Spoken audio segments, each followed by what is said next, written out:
Okay, everyone. So we're at Sweet Expectations. Can you introduce yourself, please? Yeah, I'm Kelly. I'm Ali. And I'm Lynn. And tell me what you've experienced down here in Sweet Expectations. Well, what can you say? Lots of jars and sweets being thrown, randomly floating and with false. Sweet bags coming off the shelves. Feeling of being watched and actually seeing something. What else? Anything down in the basement? Tell me any of your ghost stories that you got. Not such a ghost story, but walking down the stairs, never seen it before, and then I look up and she's there plain as day. Floated across and walked towards the other side of the basement. And did you say she had a certain colour about her as well? Yeah, she was sort of like a yellow, like the only way I can describe it, nicotine stained sort of colour. That's what we see. And anything else? You're talking about a lot of other things that have been moved before as well? It's mainly sweets, the jars, just random things. A customer could be stood there and a chocolate bar will fly across the room from the other side, and I don't know, we've been stood there having conversations before and the jar hit the freezer with force and denting the freezer, causing damage. Did you say there was another staff member who'd encountered something going downstairs in the basement again, or was that something else? Oh no, it was another girl who works here. She has a sense of being watched from the office. Right. That somebody's there and she always sees a set of eyes looking through her.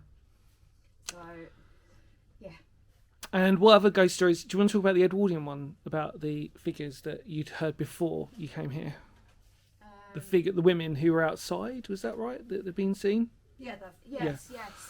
It was basically they just walked past the window and the high street. That's what I'd heard, and basically they just stand and stare. There was a weird event when you were here, and that lady was just sat on the wall, but she didn't look of this earth.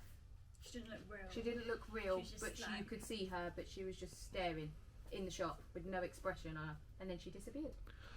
So talk to me about the other thing that happened when the shop was shut and you'd encountered things that had been taken, moved out of place. Well, there's another story to that. My first week here, flying solo.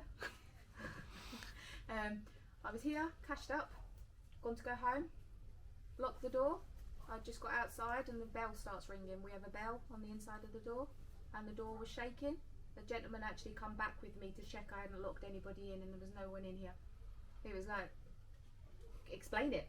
There was no wind, but the door was shaking.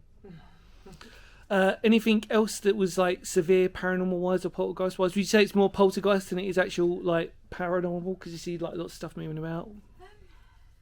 I think it's more stuff gets moved than anything else. Yeah.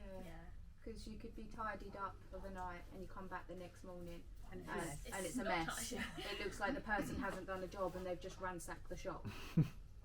So apart from that, we pretty much all paranormaled out for this session, do you reckon? But you still reckon people should turn up and obviously get their sweets? Yeah, That's obviously the most important thing. Definitely. Try the ice cream. There we go. Right. Thank you very much, ladies. Thank you.